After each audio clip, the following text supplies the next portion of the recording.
Bojo and Dinaway Maganadog. Ino Kishka. Gizakin. I hope you're doing well. Today is the 29th of July. It is late here in Texas. I have been sitting here for the last couple of hours trying to decide whether or not I was going to take this time and do a reading. I do not, when I originally sat down, I was thinking I don't really have a lot to say. It's a very powerful day astrologically, and I don't really have a lot to say. So I just was kind of sitting here with my thoughts, and I watched a couple of videos. I watched a couple of Witch and Sith videos, and while I'm listening, I'm like halfway listening to them because I am very distracted today. Too much interaction with other people today through work things. Anyway, so I'm listening, I'm writing, I'm doodling, I'm trying to give my brain some creative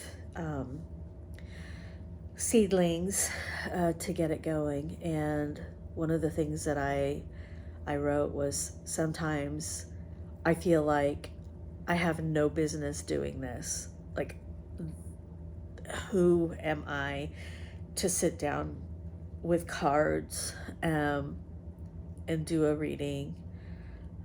Who am I to have created an oracle deck?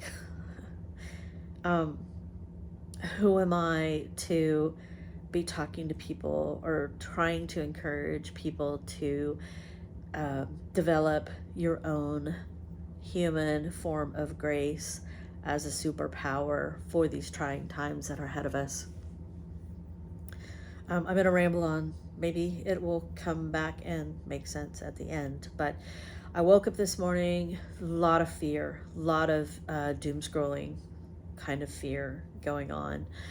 And definitely that's a very real energy out there. But then I realized this is a very powerful time with the full moon, with the Jupiterian expansion that we are having right now.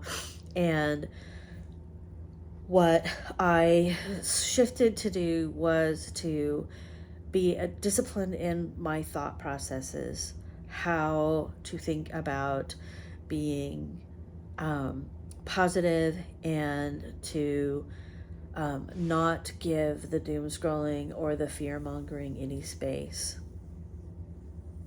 And what I experienced during the day was a lot of me having to take a breath and really pause with regard to how I was reacting to other people, and having these interactions with people.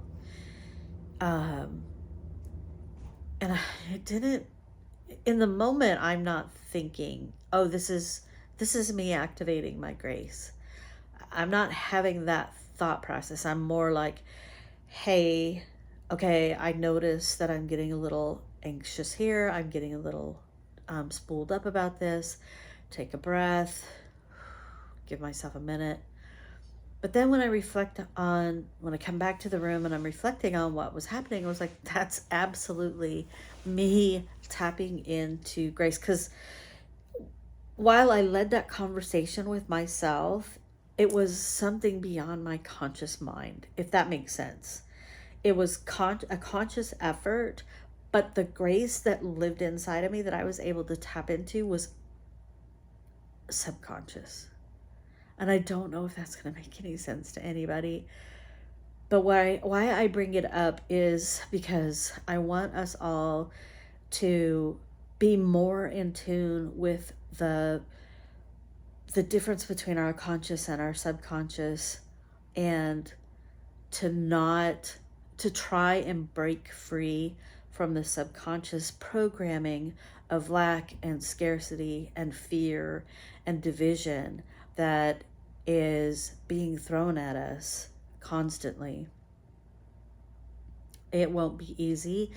Um, and it especially won't be easy in staying conscious, right? Oh, you could totally go, a person could totally go um love and light and spiritually bypass and totally miss the the depth of um tapping into the subconscious. But we're not going to do that, right? We're going to try to stay aware of it, but also recognize those moments when the subconscious is taking over, or when our subconscious is when someone is attempting to hijack our subconscious.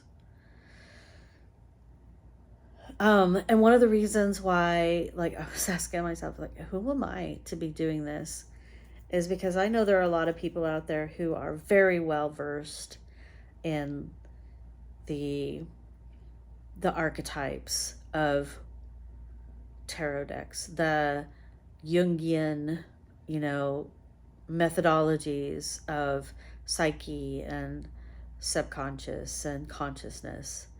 And I literally know enough to be dangerous. And so I question sometimes, oh, well, why, who am I? Like, how am I going to really say anything that's going to help people? However, I do know, number one, my ancestors are with me and they're like, no, you're doing this. You are meant to do this. You were built to do this. Do it. And so I do. And I do have evidence. I have people who have shared with me that, how I've helped them, and, just having conversations to draw out their light, to draw out their grace. So I know that works too. All of this is to say, I think what I'm experiencing, I hope what I'm explaining to you about my experience is not isolated to me. I know I'm kind of weird, but hopefully it resonates with you, this struggle that I have with how do I show up in the world when I struggle with how to access my own grace, and when I am accessing my own grace, I don't recognize it until later. I think it's just part of the process. I just think it's part of how we navigate it. So, yeah, that was a lot of rambling that I hope made sense and means something to someone at some point in time. So what we're going to do is we're going to go ahead and call on Archangel Michael to see if there are any other words here, guidances, energies wrapped up in words that might help land what I've been saying. Okay. It's time to play. You're working too hard and worrying about everything. Seek out joyous experiences to bring balance into life. Thanks. Thank you, Archangel Michael. It's funny because I have decided to start kicking around a soccer ball to try and do some more exercise around where I'm at. Okay. Embrace this magical moment. I like that. Embrace this magical moment. You're in the perfect energetic space for manifesting miracles. Allow your wishes to be fulfilled. And you will manifest what you need. Express gratitude as if your plans have already come to pass. Trust that your angels are bringing you the assistance you need.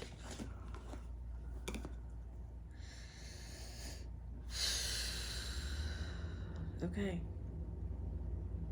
Embrace this magic moment. You will manifest what you need.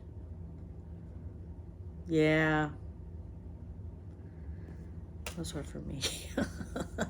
I don't know. Maybe they were for you as well.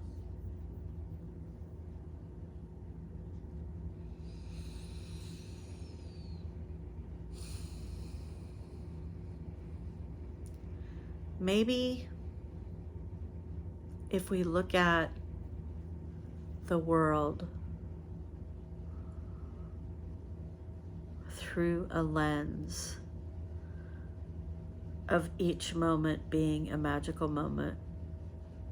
Each moment that we draw a breath and exhale a breath, while we walk on this planet, we are magic. And we're here to manifest what we need, and play is the vehicle that keeps us lighthearted. Well, that's what let me know what you think about that. If that's something that's resonating with you. Okay. I am pulling from the Stargate. What's it called? Gateway of Light activation. Arcturian light codes, evolutionary downloads, recalling power, future thinking. Okay, yeah. All right. So what I was kind of dancing around saying earlier is that all of this doom scrolling that I was doing this morning reminded me of some intuitives who have said that our tumultuous times, our chaotic times that we're going to go through on this planet, but especially on this continent, the North American continent, is like 8.5 years. 8.5 years. So that can be either comforting or frightening, depending on your outlook. So if that is true, that we are in for some tumultuous times for the next 8.5 years, what are the things that we can do, future thinking, recalling our power, to navigate those 8.5 years with grace, and to come on the other side being stronger as a collective than how we entered it.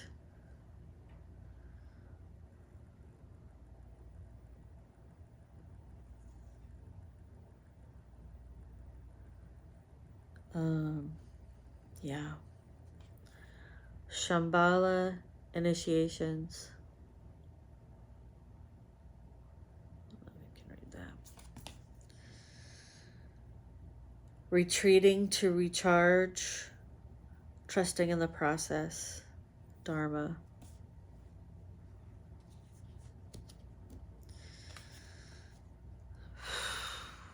This card has shown up for me kind of like sneakily the last couple of days. This Earth Star activation, anchoring, grounded action, Isis energy.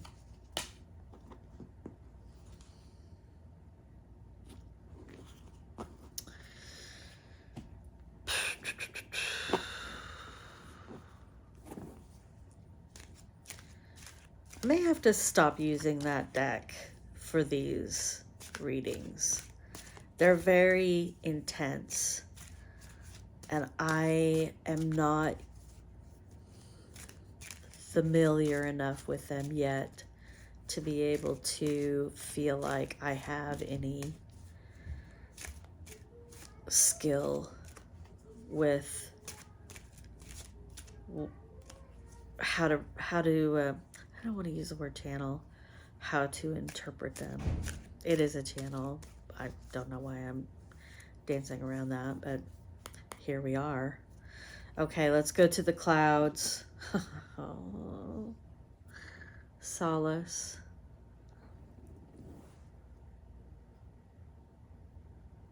Look at how beautiful that is. My gosh. I mean, sometimes I am just so, I forget how beautiful um, these clouds have been for me over the last few years. Grace. Thank you. Solace, grace, and awe.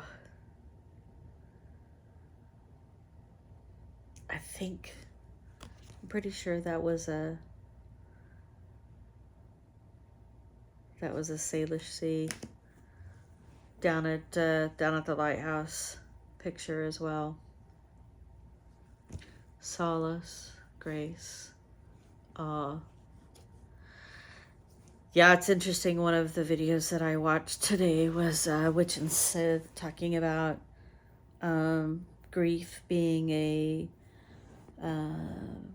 transition period for some folks in the collective.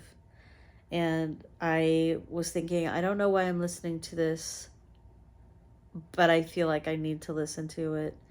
And I don't really feel like it was specific to me, except in the fact that if it's true, if we buy into this idea that we're going to be going through some challenges over the next 8.5 years, there is going to be a fair amount of grief, and there's already a fair amount of grief in the world right now.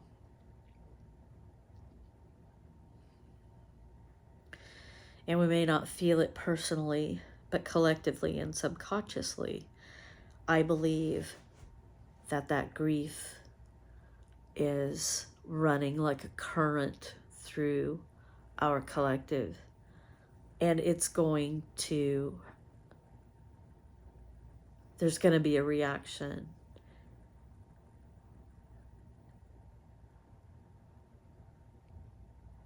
Yeah, there's going to be a reaction. And I'm getting a sense that we're going to feel it all at once.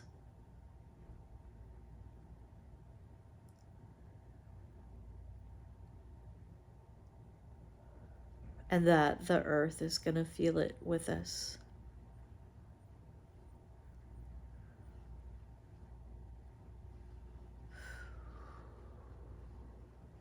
But I'm not afraid. I do feel the grief right here. Like, I feel it. But I'm not afraid.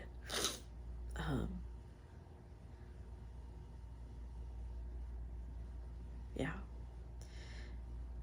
Okay, so this was different. Way different than what I normally do. I am probably gonna do a little bit more of this. I'm not planning it. I am just kind of following spirit. I'm following my ancestors. So hopefully you got something out of this. And I hope you're well. I hope you're taking good care of yourself, getting sleep, staying hydrated. Go spend time near our relative, Nibe.